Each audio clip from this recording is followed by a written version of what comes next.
Buenas noches, profesora.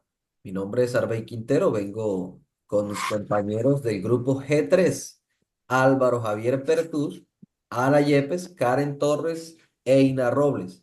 En este caso vamos a hablar sobre el caso hipotético de enfermedad laboral. Esto es un diagnóstico y análisis del caso del señor Carlos Andrés Pérez López. Tengo el gusto de presentar pues este caso. El señor Carlos Andrés Pérez López, de edad de 60 años, eh, nació aproximadamente en 1964.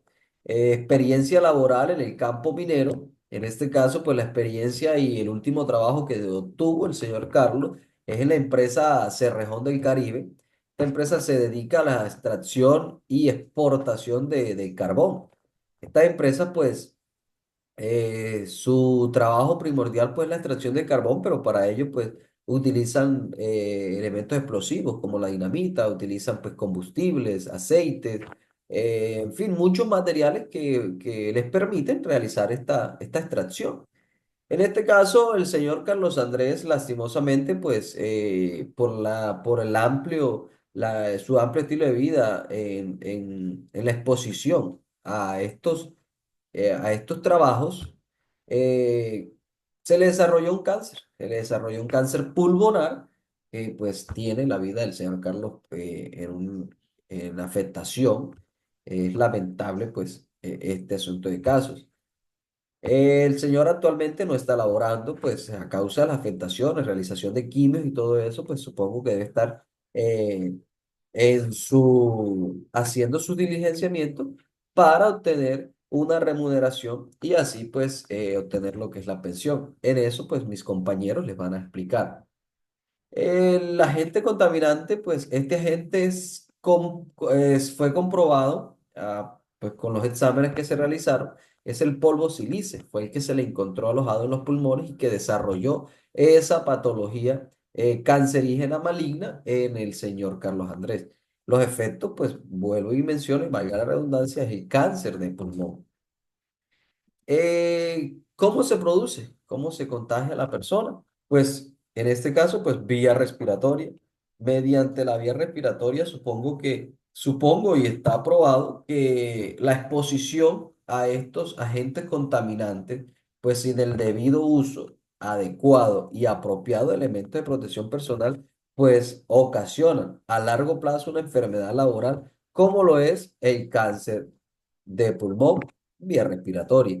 Para lo siguiente, pues me complazco en presentar a mi compañero Álvaro Pertús. Él sigue con la exposición. Muy buenas noches, mi nombre es Álvaro Pertús. Yo le voy a hablar sobre la posible causa de la enfermedad laboral y el diagnóstico de la enfermedad laboral de acuerdo al decreto 1477 de 2014. La posible causa de la enfermedad laboral del caso del señor Carlos Andrés Pérez, quien contrajo cáncer de pulmón por exposición a la sílice, ¿sí? Se puede clasificar en varios factores. El primer sería falta de equipo de protección personal. No se le suministraron las mascarillas adecuadas para filtrar partículas de silicio. Otra de las posibles causas sería la condición inadecuada de trabajo, la falta de ventilación adecuada de los lugares de trabajo donde se manipulan la sílice para aumentar la concentración de polvo en el aire. Otra de las causas sería la exposición prolongada, el tiempo excesivo de trabajo en ambiente con altos niveles de silicio sin descanso adecuado. Diagnóstico de la enfermedad laboral de acuerdo al decreto 1477 de 2014. El diagnóstico del cáncer de pulmón debe ser explicado conforme a este decreto, que establece que las enfermedades laborales son aquellas contraídas por exposiciones a factores de riesgo inherente al trabajo. Según el artículo cuarto del decreto 1477, nos dice que es una enfermedad laboral que es aquella que contrae como resultado de la exposición a factores de riesgo en la actividad laboral. ¿Sí? Los criterios para el diagnóstico de una enfermedad laboral son los siguientes. Presencia de un factor de riesgo. Debe demostrarse que el trabajador estuvo expuesto a un agente contaminante, en este caso sería el sílice. Otro de los criterios sería el diagnóstico médico. Es necesario que exista un diagnóstico médico para relacionarse causalmente de la enfermedad con el factor de riesgo identificado. En este caso, el diagnóstico del cáncer de pulmón debe ser respaldado por pruebas médicas que confirmen la relación entre la exposición y la silicia. Presentación de documentación. Sería otro de los criterios. El trabajador debe presentar documentación. En este caso, el señor Carlos debió presentar la documentación que lo respaldó, su diagnóstico y la relación con su actividad laboral. Otro de los criterios es el reconocimiento de prestaciones. Según el decreto cuarto de 2000, del decreto cuarto, el artículo cuarto del decreto 1477 de 2014, los trabajadores diagnosticados con enfermedades laborales se les reconocerán prestaciones asistenciales y económicas. Desde el momento en que fue diagnosticado, sin necesidad de esperar una calificación formal del origen laboral. A continuación le habla nuestra compañera Ana sobre el FUREL.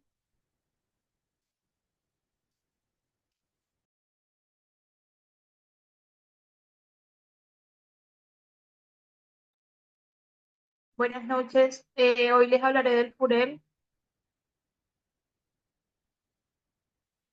FUREL es el formato único de reporte de enfermedades laborales. Es un informe que debe ser diligenciado por el empleador encargado o delegada por este, con el propósito de recopilar información relevante de la enfermedad laboral que presenta un trabajador. El FUREL fue creado por el Ministerio de Protección Social para que las empresas públicas y privadas reporten una enfermedad laboral ante la ARL. Como aparece en pantalla, al momento de llenar este formulario, este formato, los datos que piden serían identificación general del empleado, contratante o cooperativa, centro de trabajo donde labora el trabajador, información de la persona que se accidentó, información sobre el accidente. Y pues la resolución 156 del 2005, por la cual se adoptan los formatos de informe de accidente de trabajo y de enfermedad profesional y se dictan otras disposiciones. ¿Me puedes regalar la siguiente página, por favor? Gracias. Acá encontramos el reporte de enfermedad laboral, calificación de origen. Estos son todos, pues, ¿cómo se le podría llamar? Los requisitos que debe hacer el trabajador, los paso a paso, por así decirlo. ¿Y qué? Regálame la siguiente hoja, por favor. Y la enfermedad de la que estamos hablando se encuentra clasificada en el grupo 9, que sería enfermedades del sistema respiratorio. Eso sería todo. A continuación, mi compañera Eina.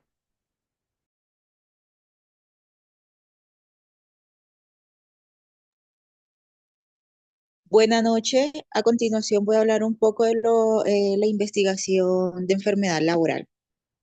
La enfermedad laboral contraída como resultado de la exposición a factores de riesgo inherentes a la actividad laboral o del medio en el que el trabajador se ha visto obligado a trabajar. Condiciones para determinación de causalidad u origen. 1. La presencia de un factor de riesgo en el sitio de trabajo al cual estuvo expuesto el empleado. Y 2. La presencia de una enfermedad diagnóstica médicamente relacionada causalmente con ese factor de riesgo.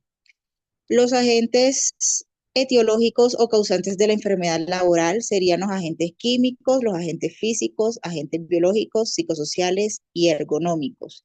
Enfermedades laborales directas: asbestosis, silicosis, neumoconiosis y COVID-19. ¿Qué elementos sirven para definir el origen de enfermedad laboral? Inicialmente, el análisis del puesto de trabajo, sigue mediciones ambientales, exámenes ocupacionales periódicos, la matriz de peligro, perfil del cargo o profesiograma y finalmente la historia clínica del paciente tratado. Sí. Pérdida de capacidad laboral. La pérdida de capacidad laboral se define como el porcentaje que indica la disminución de la capacidad del trabajador para desempeñar sus funciones laborales habituales. Este porcentaje es determinado por una junta regional de calificación de invalidez y es fundamental para acceder a prestaciones y compensaciones por parte del sistema de seguridad social. ¿Qué se necesita para que un trabajador le califiquen la pérdida de capacidad laboral? El procedimiento de calificación de pérdida de capacidad laboral es muy importante en cuanto en nuestro país, dependiendo del porcentaje de pérdida de capacidad, se le define el derecho a las prestaciones económicas de indemnización o de pensión de invalidez que tiene un trabajador con discapacidad. Las normas que reglamentan el procedimiento de calificación de pérdida de capacidad laboral en Colombia. En el sistema de seguridad social de nuestro país existe unas instancias, términos y procedimientos reglamentarios en la Ley 952 de 2005 y el Decreto 2463 de 2001 para acceder al proceso de calificación de pérdida de capacidad laboral. ¿Cuál es el proceso? ¿Qué es el proceso de calificación de pérdida de capacidad laboral? Es el conjunto de actividades que deben realizar las diferentes instancias que tienen competencias en este proceso para tomar la decisión respecto al porcentaje de pérdida de capacidad laboral que tiene una persona con discapacidad, independientemente del origen de las enfermedades que se le generen. ¿Qué aspectos se tienen en cuenta al calificar la pérdida de capacidad laboral? El Manual Único de Calificación de Invalidez estipula 3 tipos a evaluar para la calificación de pérdida de capacidad laboral. Ellos son deficiencia con el 50%, discapacidad con el 20% y minusvalía con el 30% para un total del 100% de discapacidad.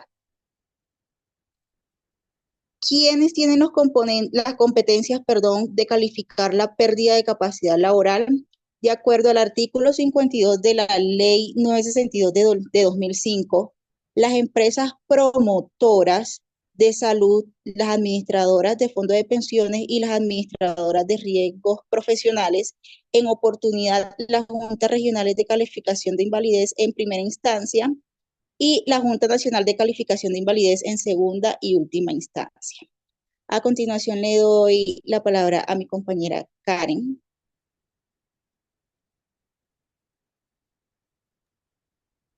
Buenas noches, mi nombre es Karen Torres y en esta ocasión les voy a hablar de las implicaciones legales. Según la legislación colombiana, específicamente el decreto 1477 del 2014, el señor Carlos Pérez tiene derecho a recibir prestaciones económicas y asistenciales. Según el artículo 4 del presente decreto, que hace referencia a prestaciones económicas y asistenciales a los trabajadores que presenten alguna de las enfermedades laborales directas de las señaladas en la sección 2, parte A del anexo técnico que forma parte integral del presente acto administrativo. Se le reconocerán las prestaciones asistenciales y económicas como de origen laboral desde el momento de su diagnóstico sin que se requiera la determinación de origen laboral en primera instancia o dictaminen de la Junta de Calificación de Invalidez. Ahora yo les voy a hablar de los beneficios. Los trabajadores afiliados al SGRL que sufren accidente de trabajo o una enfermedad laboral tienen derecho al reconocimiento de prestaciones asistenciales y prestaciones económicas. Ahora les voy a hablar de las prestaciones asistenciales, que esas son atención médica, quirúrgica, terapéutica y farmacéutica que necesite el trabajador afectado, atención médica especializada, servicio hospitalario, servicio odontológico, suministro de medicamentos, exámenes clínicos y paraclínicos, radiografía, prótesis, órtesis, rehabilitación física y profesional. Ahora les voy a hablar de las prestaciones económicas que por ley se le deben brindar a ese trabajador afectado. Estas son subsidio por incapacidad temporal, pensión de sobreviviente, incapacidad permanente parcial, pensión de invalidez y por último el auxilio funerario. Esto es todo por ahora. Le doy el paso a mi compañero Arbey. Ok, ok, perfecto. Muchísimas gracias, Karen. Bueno, como ya escuchamos a mis compañeros, esto sería pues todo lo relacionado en el caso del señor Carlos Andrés. Tenemos como conclusión que el señor Carlos Andrés necesita pues mejorar sus condiciones de vida, necesita mejorar sus condiciones económicas, pues que la entidad en la que laboraba y la entidad como ARL, que es pues la prestadora de los seguros, le reconozca al señor Carlos Andrés, pues todo, pues su trabajo, ya que está una enfermedad laboral, se define como una enfermedad laboral, pues no se puede definir como una discapacidad, como una incapacidad o una discapacidad, porque pues en Colombia el cáncer no está como una discapacidad, pero sí podemos decir que tiene una incapacidad temporal y bajo una junta médica se puede dar una incapacidad a tiempo completo. Pues esperamos que al señor Carlos Andrés el Estado lo cobije bajo estos reglamentos y resoluciones y le pueda responderle de la mejor manera.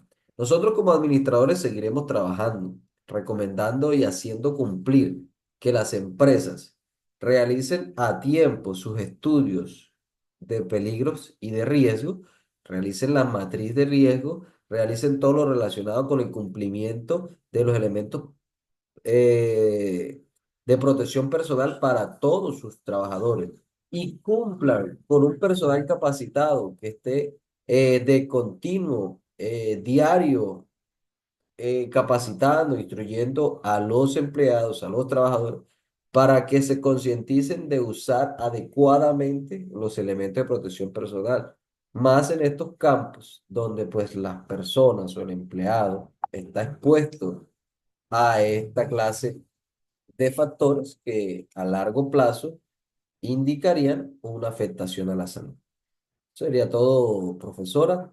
Esperamos que sea de su agrado y continuar aprendiendo tanto de usted como de todo lo que nos enseñan los docentes en nuestro curso de técnico profesional en prevención de riesgos laborales.